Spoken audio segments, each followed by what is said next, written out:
오늘 우리에게 주시는 하나님 아버지의 말씀은 마가복음 14장 43절에서 50절까지 제가 봉독해 드리겠습니다. 마가복음 14장 43절에서 50절입니다.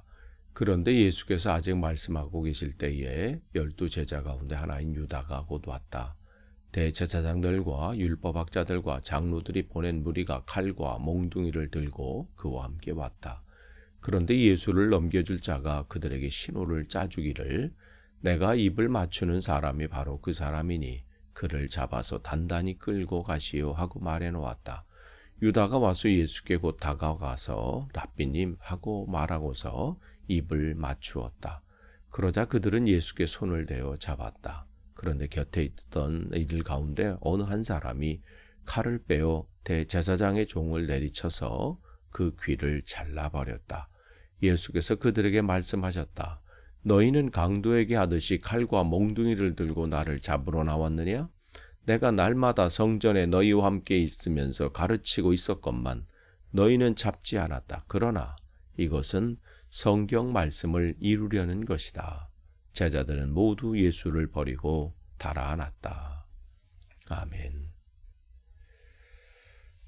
계속해서 우리 새벽 기도 시간에 우리가 마가복음 말씀 계속 나눕니다. 오늘은 이제 14장 43절부터인데요.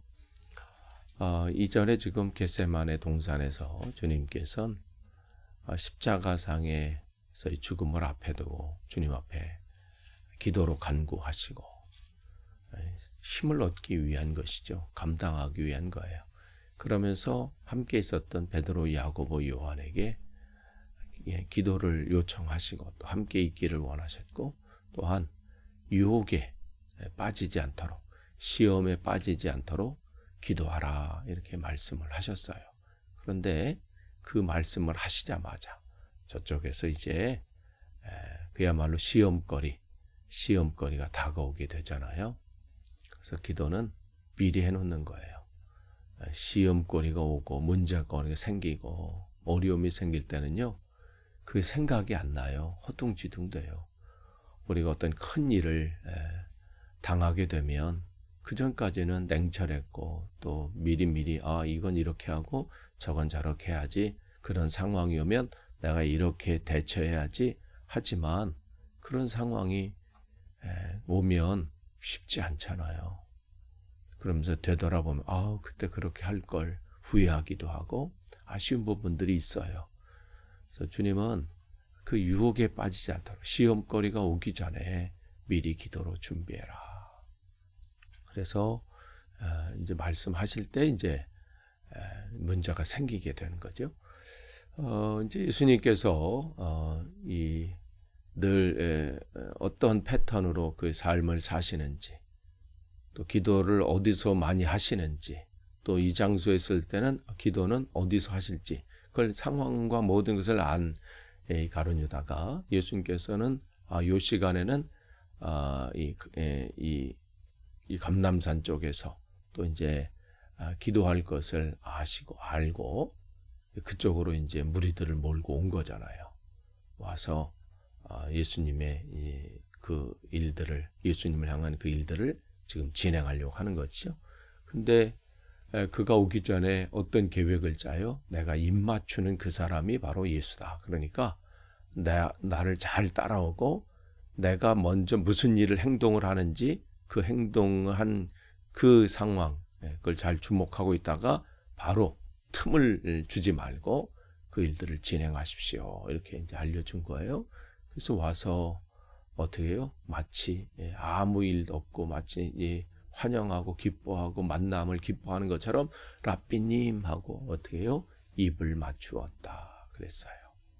여기서 입맞춤이라 그러는 것은 당시에 정말 친밀한 사람들 안에서 이루어지는 그러한 기쁨과 환영의 그런 표시예요.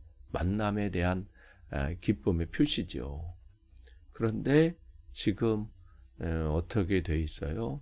이 가룟 유다는 겉으로 포장은 무슨 환영하고 기뻐하고 그런 이제 모습이지만 그 속마음은 어떻게 해요? 자기의 계획, 자기의 목적, 그것을 이루기 위한 수단으로 지금 속이고 있는 것이죠. 그런 상황이 되는 거예요. 그러니까 이 로마 군인들에게 예수가 누구인지, 이 사람들 중에서 예수가 누구인지를 알리기 위한 지금 배반의 도구로 사용하고 있습니다.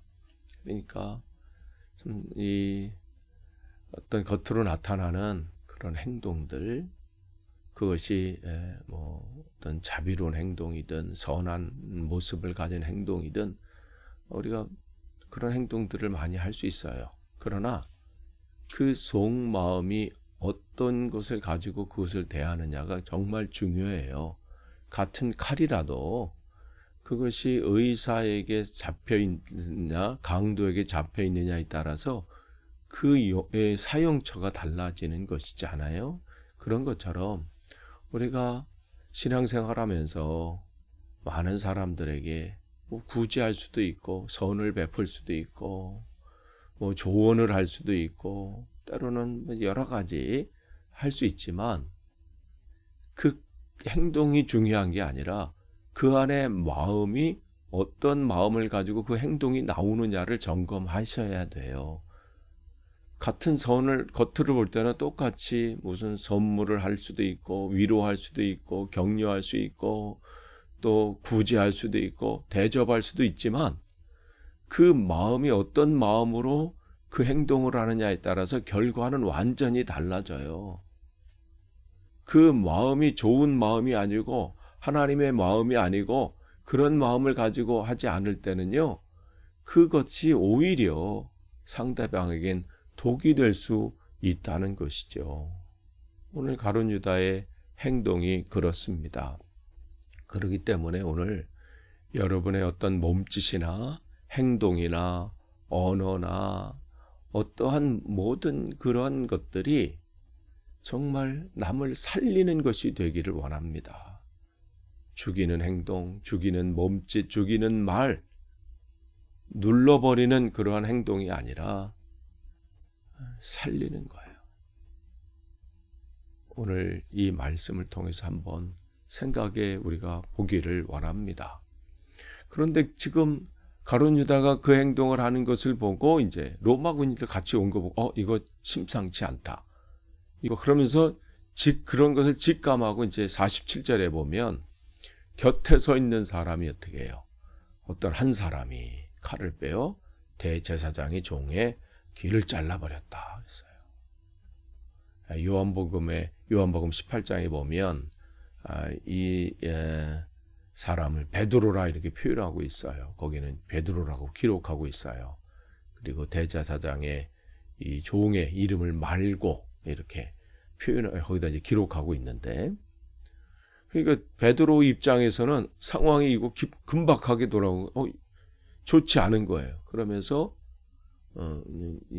갑자기 이제 졸고 있다가 들이닥친 이 상황 앞에 자기가 이제 가지고 있었던 그 감정대로 성급함, 한순간에 그 혈기로 어떻게 해요? 그 혈기를 참지 못하고 그냥 행동해 버린 거예요. 요한복음에 보면 이것까지도 참아라 이렇게 말씀을 하시는데, 때로는 우리가 말씀대로 잘 쫓아오다가 어느 순간 또 이렇게 내 혈기 때문에 또 내 안에 있는 복잡한 그러한 상황들 때문에 하지 말아야 할 어떤 행동들, 또 후회될 만한 일들을 하게 될 때가 있지요. 그게 우리 모습이에요. 그런데 그것 때문에 또 낙심할 건 없어요.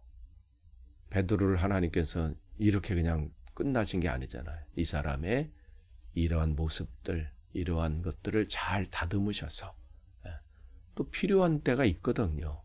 그러니까 잘 다듬으시는 거예요. 이 사람이 베드로의 그 모습 그대로 주님은 잘 다듬으셔서 하나님께서 기뻐하시는 것에 또 우리가 베드로가 쓰임 받았다는 것을 우리는 알 수 있지요. 그때 이제 주님께서 그들에게 이제 말씀하시죠. 왜 나를 강도 대하듯이 또 칼과 몽둥이를 가지고 나왔느냐. 내가 늘 너희들과 너희 주변에 있었고 그때 그런 말씀을 쭉 하면서 지금 주님은 이 상황이 두려우신 게 아니에요. 갑자기 공포스러우셔서 이 말씀을 하시는 게 아니라 그들의 영혼이 안타까운 거예요. 왜 주어진 이 시간들을 또 주어진 삶을 이렇게 헛된 것을 쫓아다니고 또 헛된 것에 사로잡혀서 이렇게 행동하는가? 우리는 뭔가를 행동하면서 매일매일 그 삶을 살아요. 참 분주하죠. 계획한 일들을 해야 되고 또 내 앞에 닥친 어떠한 문제들을 또 해결해야 되고 또 이런 내게 이익이 된다라고 생각하는 일들을 또 쫓아가고 있어요. 그래서 많은 일들로 분주하고 또 그 일에 우리가 합니다. 그런데 정말 내가 제대로 된 일을 하고 있는지 그 삶 속에 정말 내가 하고 있는 일이 주님께서 기뻐하시는 것인지 늘 점검해 볼 필요는 있지요. 오늘 주님 볼 때에 뭔가 열심히 하고 있는 이 사람들의 모습, 그런데 그들의 영혼이 안타까운 거예요. 그렇지만 주님은 그 일들조차도 어떻게 해요? 성경 말씀을 이루려는 것이다. 모든 것 안에서 주님은 계획하심, 그러니까 이 삶의 모든 역사의 주관은 하나님이시잖아요. 그러니까 그 주관을 하시는 하나님의 모든 계획 안에서 이루어지는데 같은 그 역사의 그 속에서 우리가 살고 있지만 하나님의 뜻을 온전히 이루는 선한 영향력을 끼치는 그러한 것에 쓰임 받아야지 그렇지 못하고 엉뚱한 것에 쓰임을 받는다면 얼마나 그게 불쌍한 인생이겠습니까? 우리가 오늘도 살아가는 모든 것이 주님의 뜻 안에서 또 주님께서 기뻐하시는 그러한 삶의 또 그 걸음걸음이 되고 또 결과들이 되기를 또 우리는 소망할 뿐입니다. 그런 상황들이 이루어지는 가운데 50절에 보니까 제자들은 모두 예수를 버리고 달아났다. 연약한 모습을 보게 되지요. 상황이 이런 상황이 되니까 그렇게 베드로가 고백을 했잖아요. 모든 사람은 나 주를 버려도 나는 주님을 버리지 않습니다. 했던 베드로조차도 그 상황 앞에 본능적으로 행합니다. 이게 우리의 모습이에요. 그래서 날마다 우리는 교만할 수 없어요. 나 이 정도면 뭐 믿음 됐어. 날마다 주님 앞에 무릎을 꿇고 주님 연약합니다. 오늘도 붙잡아 주십시오. 큰 소리 치지 않고 교만하지 않고 날마다 주님 앞에 나아갑니다. 주님께서는 지금 마지막 이제 십자가를 앞에 두고 그 길은 피할 수 있는 길일 수 있지만 피하지 아니하시고, 왜냐하면 그것이 하나님의 뜻을 이루는 것이기 때문입니다. 오늘도 저와 여러분이 한 걸음 한 걸음 본향을 향해서 가고 있는데 정말 그 걷는 그 걸음이 주님을 향한 그 뜻을 이루는 그 걸음들이 되기를 소망합니다. 기도하겠습니다. 하나님 감사합니다. 오늘도 주님 말씀을 주셨습니다. 말씀을 가지고 하루를 시작하는데 오늘도 내 걸음이 또 내가 하는 행동이 내 언어가 주님께서 기뻐하시는 또 남을 살리는 그러한 모습이 되기를 원하고 그러한 오늘 하루의 삶이 되기를 원합니다. 또 우리가 연약합니다. 또 흔들릴 수 있고 또 무너질 수 있습니다. 그러나 우리를 포기하지 아니하시는 주님을 오늘도 붙잡도록 인도해 주옵소서. 예수님의 이름으로 기도합니다. 아멘.